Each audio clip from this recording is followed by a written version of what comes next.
Welcome to the wild, where the night is alive and the wolves still howl. This is not music. This is nature speaking.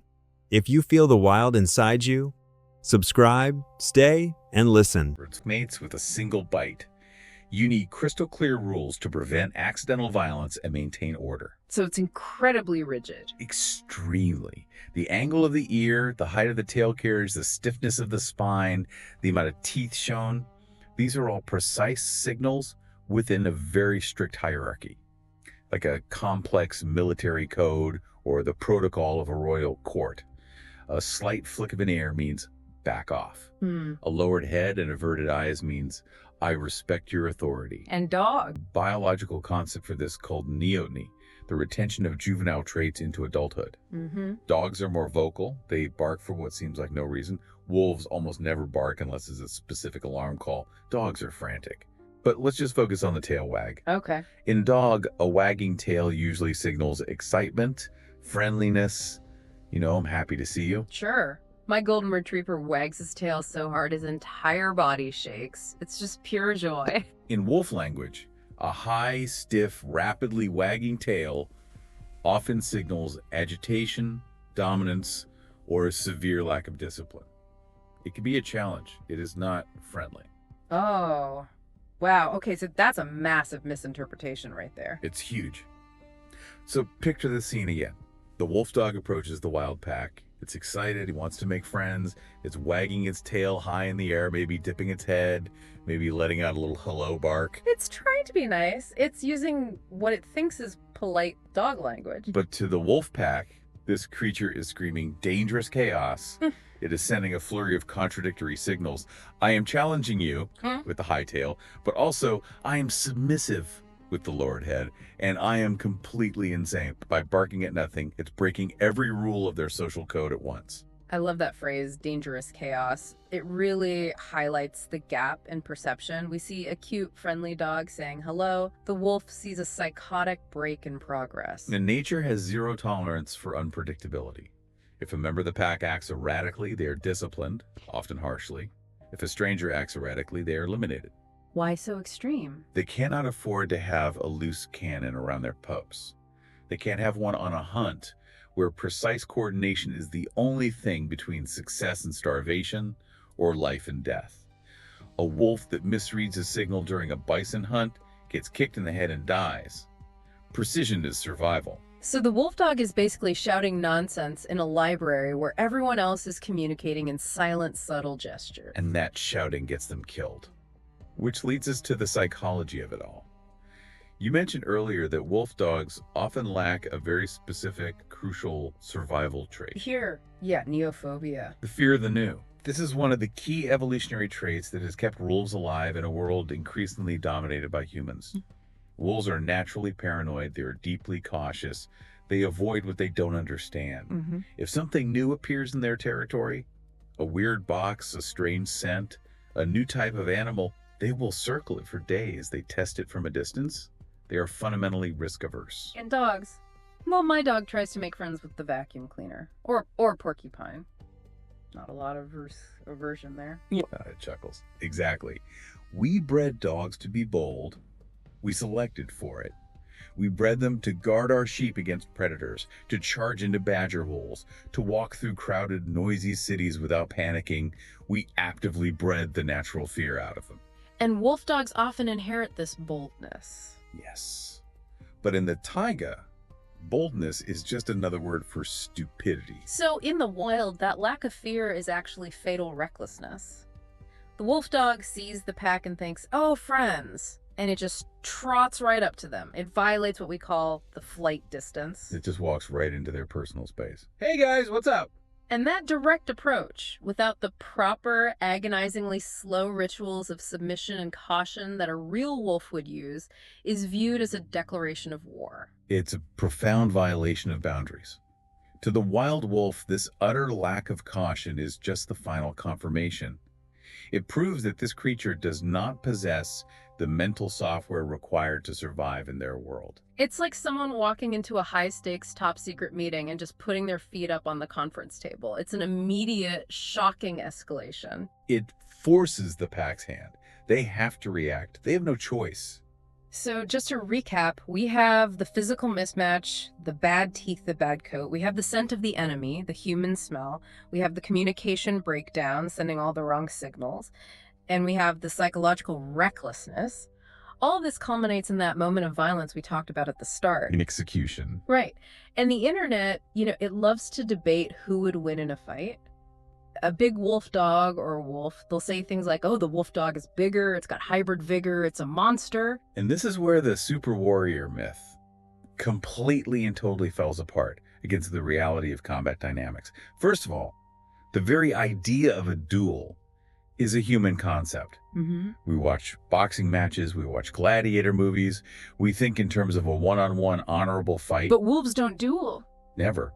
Wolves are a collective organism. They operate as a single intelligent machine. When that wolf dog stands there, panic finally setting in, the pack is not lining up to take turns fighting it. They are moving as a perfectly synchronized unit. It's called swarm tactics. How does that work in practice? They communicate without sound. It's all eye contact, subtle shifts in posture. One wolf will feint from the front, just to draw the wolf dog's attention. As soon as the wolf dog turns its head to react, two others will strike the hamstrings from the rear. Hamstringing, that disables all movement. Instantly. It's brutally efficient. It's also low risk for the wolves. Why attack the dangerous end with the teeth? They attack the rear. They attack the soft underbelly. They utilize the flank and distract maneuver that they use on 1,000-pound elk. And the wolf dog, what's its reaction? The wolf dog is an individual. It might be large. It might be strong. But it is fighting alone against a hive mind. It is reacting to the single wolf it can see in front of it, totally unaware of the two wolves that are about to cripple it from behind. It is overwhelmed instantly. And physically, even if the wolf dog is bigger. You mentioned endurance earlier. Size decides almost nothing here. Wild wolves have a level of endurance and a pain tolerance that is honestly terrifying. You have to remember, these animals are conditioned by a lifetime of taking down 800-pound moose that can kill them with a single kick. Right. A wolf gets kicked so hard, its ribs crack, it shakes it off, and it keeps coming. That's their Tuesday. A wolf dog might be tough, but it hasn't spent its entire life dodging hooves that can literally shatter its skull. A wolf dog is a gym bodybuilder. Looks impressive. A wild wolf is a special forces soldier who has been in active combat for 5 years straight. The difference in what we call functional toughness is astronomical. So the wolf dog panics, and the pack executes. It's not a fight, it's Yeah. a removal. The outcome is predetermined by the vast difference in their tactical software. One is running pack coordination version 10.0, and the other is running lone dog version 1.0. It's no context. It's tragic. It really is. We build up this image of the majestic hybrid, but when you strip it all back, it's just sad. It's a creature that we have set up to fail. It is deeply tragic. The story of the wolf dog in the wild is almost always short, brutal, and sad. There is no Disney ending where they earn the respect of the pack and become the new leader. That is pure, unadulterated fiction. So when we look at this violence, it's easy to think of wolves as cruel, as, evil killers. And that is the final and perhaps most important trap we have to avoid. We cannot project human morality onto the taiga. This violence is not cruelty. It is not hatred. The wolves do not hate the wolf dog. You called it the immune system of nature. I love that analogy. Can you expand on that? Think of the entire forest ecosystem as a single body. The wolf pack is a critical organ in that body. It's an apex predator that regulates the health of the entire system by culling the weak and sick among the prey herds. Okay. The wolf dog, with its human scent, its erratic behavior, its genetic inefficiencies, it is a pathogen. It is a foreign body that threatens the health of that organ. And the immune system's job is to identify and neutralize pathogens to protect the whole. Correct. Think about it. If the wolves accepted the wolf dog, what happens? They might breed.